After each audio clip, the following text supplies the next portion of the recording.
प्यारे बच्चों, कक्षा 9 सामाजिक विज्ञान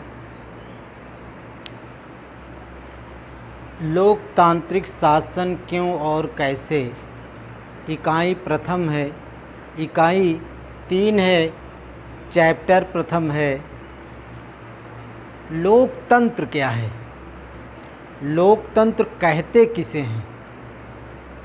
तो देखिए बच्चों, लोकतंत्र अगर इसका क्लासिफिकेशन किया जाए, लोक प्लस तंत्र, यानी लोक माने जनता,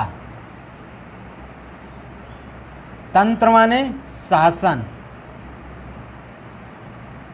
इस तरह से देखा जाए तो क्या होता है? जनता का शासन, जनता का शासन। और इसको अगर थोड़ा डीपली देखा जाए तो लोकतंत्र को डेमोक्रेसी कहते हैं। डेमोक्रेसी। अब डेमोक्रेसी ये ग्रीक भाषा के 2 शब्दों से मिलकर बना है, जिसमें 2 शब्द कौन कौन से हैं? Deimos plus क्रेटिया।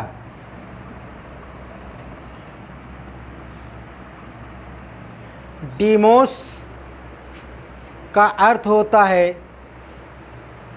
जनता, व्यक्ति। क्रेटिया का मतलब होता है शासन, यानी लोगों का शासन, लोगों का शासन।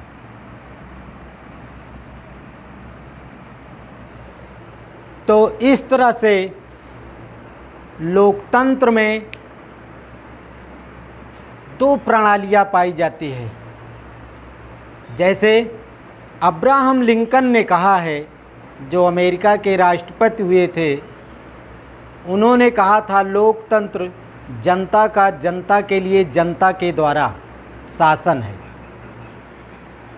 भारत में अगर देखा जाए लोकतंत्र के हिसाब से तो यहाँ पर 2 प्रणालियाँ पाई जाती हैं। वो 2 प्रणालियाँ कौन सी है?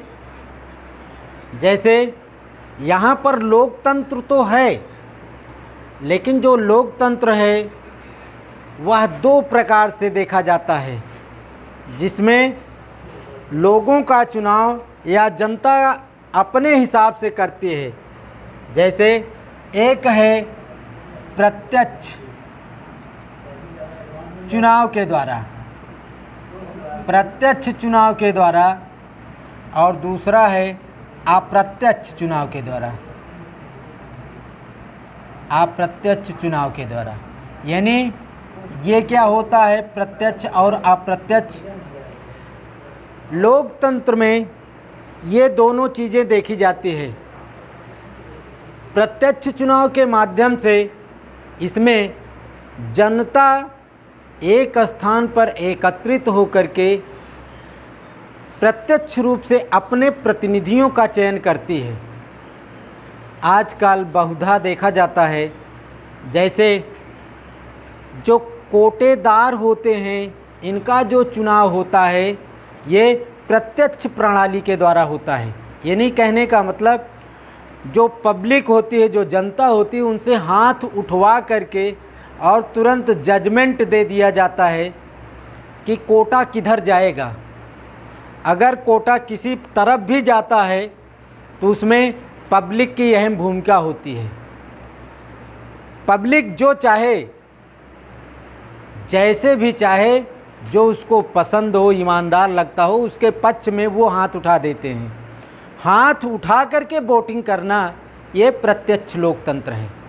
अप्रत्यक्ष लोकतंत्र क्या है या अप्रत्यक्ष चुनाव क्या है?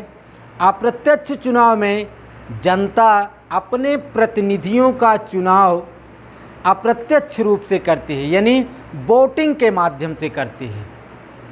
और ये जो वोटिंग होती है गुप्त होती है, जैसे लोकसभा, राज्यसभा, विधानसभा आदि के जो सदस्यों का चुनाव होता है वो अप्रत्यक्ष चुनाव के माध्यम से होता है। इसमें जनता प्रतिनिधियों का चुनाव वोटिंग के माध्यम से करती है और एक निश्चित समय के लिए होता है। ये 5 वर्ष के लिए बहुधा चुने जाते हैं। 5 वर्ष के बाद इनको पब्लिक या भी जैसे इनकी कार्यप्रणाली रहे हो उस हिसाब से पब्लिक उनका चयन फिर से करती है अथवा नहीं करती है, ये उनके कार्यप्रणाली के ऊपर डिपेंड करता है। तो इसमें लोकतांत्रिक शासन यानी कुछ देश ऐसे हैं जहाँ पर लोकतंत्र में जो व्यक्ति होते हैं उनका पूरी तरह से महत्व नहीं होता है। जैसे उदाहरण के लिए अगर देखा जाए जो फिजी देश है, फिजी यहाँ पर क्या है, लोकतंत्र में वहाँ के शासन में जो वहाँ के मूल निवासी हैं उनका जो वैल्यू है, जो वोट वैल्यू है वो ज़्यादा है। जो अदर कंट्री के या यूँ कहिए कि जो अनिवासी फिजी हैं, जो बाहरी देशों से जाकर के फिजी में बस गए हैं, उनका वोटिंग वैल्यू वहाँ के जो मूल निवासी हैं उनसे कम होता है। लेकिन अगर भारत के संदर्भ में देखा जाए तो वो चाहे यहाँ का मूल निवासी हो अथवा किसी भी देश का मूल निवासी हो, यदि उसे यहाँ की नागरिकता मिल गई है तो उसके वोट का वैल्यू इक्वल होता है, चाहे यहाँ उसका जन्म हुआ हो अथवा ना हुआ हो। लेकिन यदि उसको नागरिकता यहाँ की मिल गई है तो उसको वैल्यू फुल मिल जाती है। तो आज की डेट में बच्चों सिर्फ इतना ही। कल के डेट में इसके आगे का हम आपको बात करेंगे, इसके आगे क्या है इसमें सिस्टम से। तो आज सिर्फ इतना ही। धन्यवाद।